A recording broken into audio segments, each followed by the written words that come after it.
Alright. Alright guys, welcome to the library webcast. We're still coming up with a name. If you have names, send them our way. Yeah, that's a good idea. Break for books. That's Matt's favorite so far. Yeah, That's all I got. Yeah. So this week we're gonna do we did our pre-fall meet little wrap up, and now we're gonna do the post-fall meet wrap up.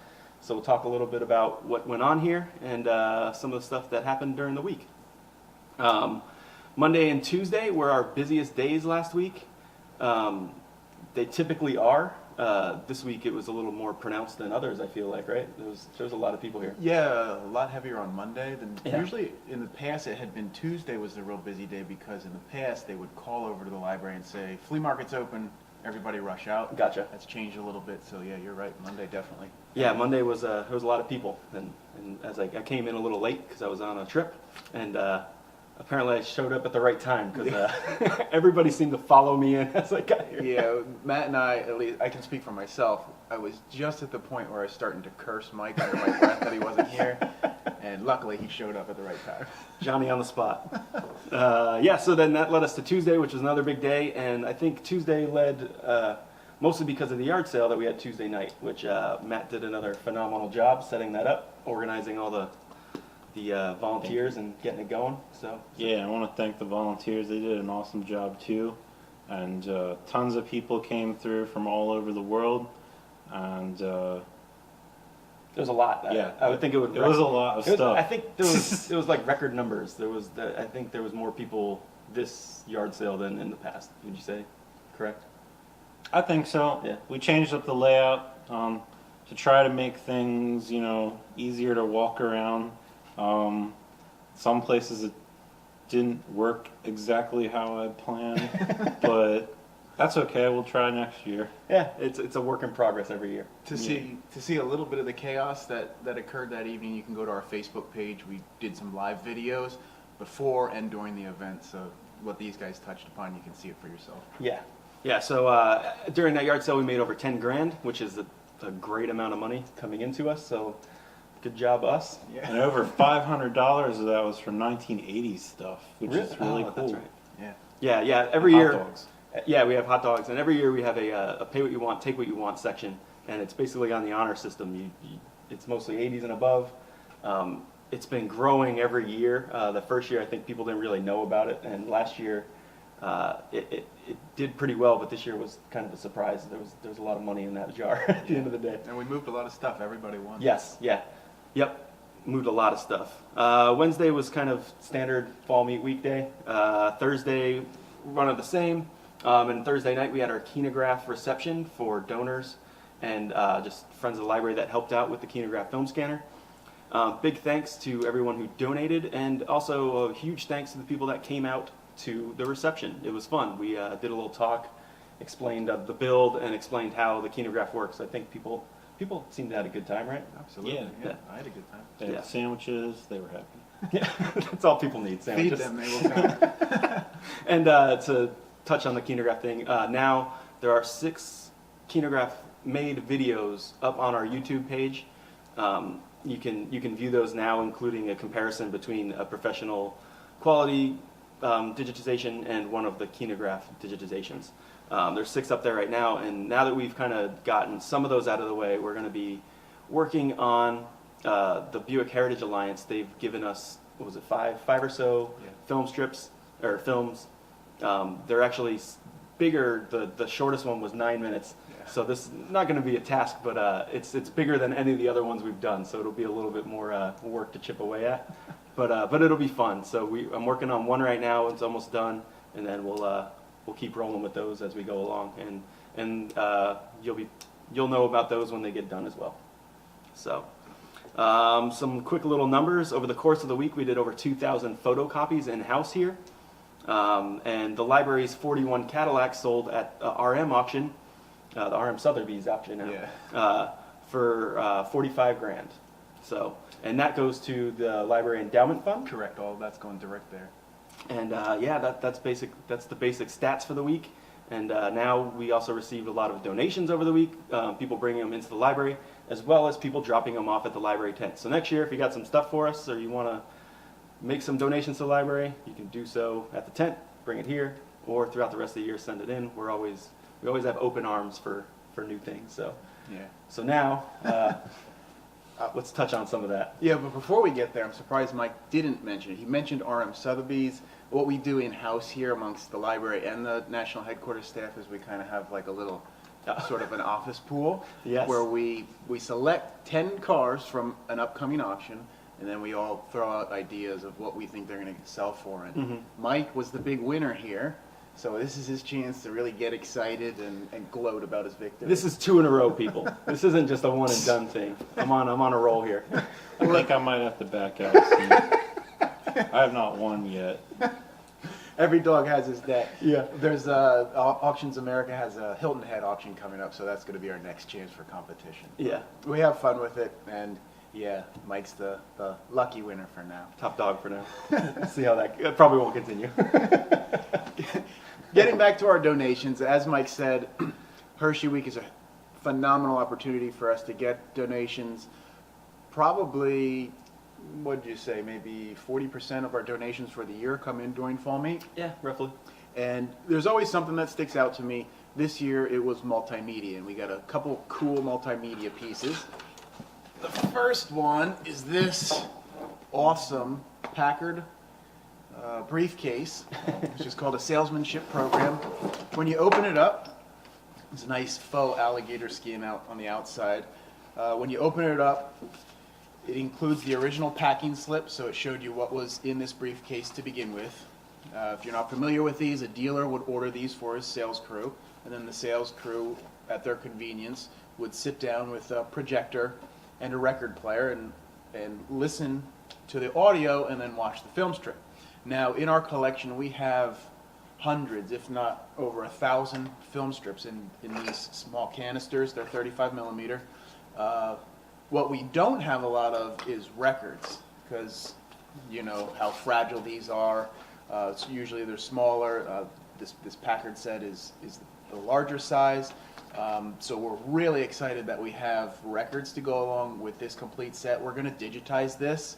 This is from 1948, and probably later today I'm going to start the conversion of the records to digital audio, and then we'll sync it up with the film strip scan. So if you're a 48 Packard fan, or just a Packard fan in general, you're probably drooling as much as we were when we first saw this one.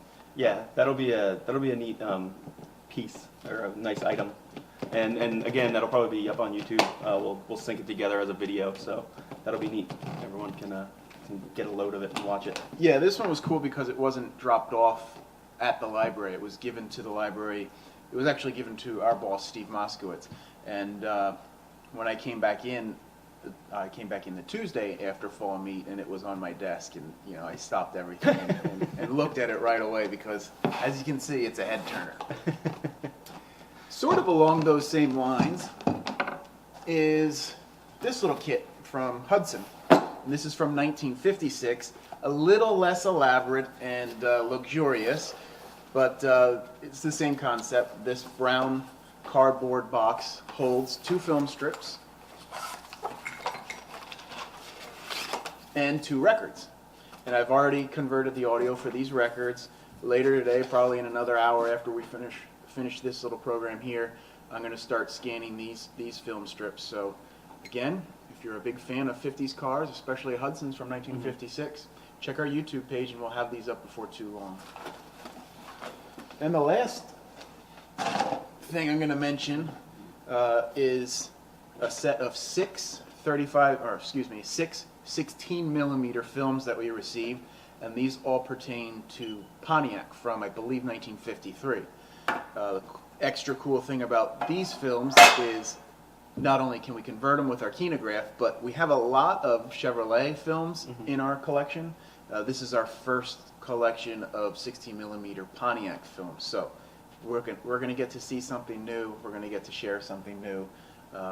Again, stay tuned. We don't know whether we'll get to it next week or next month or 5 months from now, but eventually you'll see it on our YouTube page. So a big thanks to all of our donors, and a special thank you to our multimedia donors this year. We love multimedia. There was also, if I remember right, a 30s auto safety training film. That's right. Yeah, we got that as well. So a little bit of everything. We got 30s, 50s, 40s. And some video games. Yeah, we got a massive donation of video games last week. And we're going to start things off with this. If you were around in 1977, this was what you wanted if you were a kid. It's got the faux wood paneling, the Atari 2600. This is what jump-started the video game industry. I mean, there was some stuff before that, but, you know, this was what kind of springboarded it. I remember this when I was a kid. My parents got the Atari 2600, and we kids were not allowed to play with it. My dad and my uncle were allowed to play with it, and that's about it. That's funny. Wow. I got fond memories of the That's 2600. I never owned an Atari. I did. played it, but I never owned one. Well, you got the 2-button control, the joystick, and the button. You know, got to go back to that every now and then. One thing, it's missing controllers for it, so if you have some, donate them. You got racing games, please send them our way. Actually, any games, because we can always trade them in towards other racing games. So there's the 2600. Next up, we have, I never heard of this before. Which is quite a feat because Matt's like the video game guru around here. Yeah. This is from the 80s, the 64K Color Computer 2 from Radio Shack. And it has a cartridge slot in the side and a built-in keyboard, and it hooks up to your TV. I don't know if there's any racing games for this. I haven't really done the research yet, but if you have some, like lying around somewhere, you can send them in. And who can forget this? So in 1983, there was an oversaturation of games in the market. There was a video game crash. 1984 in Japan, Nintendo releases the Famicom. In 95, it releases it here. 85. Yeah, 80. Well, 84 in You said Japan. 95. Oh. Sorry. Yeah. Yeah, Lover 85. squabble. We'll set them straight. 85 in America. The Nintendo Entertainment System. This helped revive the gaming industry, and it's got that classic flip-top lid that you don't see anymore. It came with a lot of controllers, especially one I want to highlight is the dog bone controller, which is like a different shape. Came out a little after it was later than it was released. I like it because it's got the buttons diagonally. Less cramps, less thumb cramps. So, yes, we need NES racing games. My first exposure to the NES was at my grandmother's house. They got the NES, and Pop-Up was he could kill on Super Mario Brothers. He also did well at Bill Elliott's NASCAR racing. So I actually have to. I'm sure they got rid of it, but I'll have to. Yeah, see if they still got that game Stay around. tuned, and maybe we can get that in our collection. I don't know if I've ever played Bill Elliott's racing. Played a bunch of them. I know I haven't. Yeah. You might have a collector's item on your All hands. right, we'll do some digging. Get it signed by Bill Elliott. Okay, now this, related to that, 1989, you get the Game Boy. And it came, and you could get an accessory because the screen was so hard to see. You couldn't see it at night. You cut the Light Boy. You stick it on. I don't know, for some reason this doesn't fit the way. That's too ginger. You Yeah. gotta just. Yeah. Oh, there. There you go. You just Okay, gotta push I it. see. And then you like prop it up like that, turn it on. This one has some corrosion in it, so I'm not sure if it works or not. And with that, you can play Tetris all night long. Yep, Tetris was the pack-in game, At least until your batteries died on the light. Yeah, that's true. and we got some games for it. If you got racing games, driving games, Car games, whatever. yes. Send them our way. Think like a 12-year-old.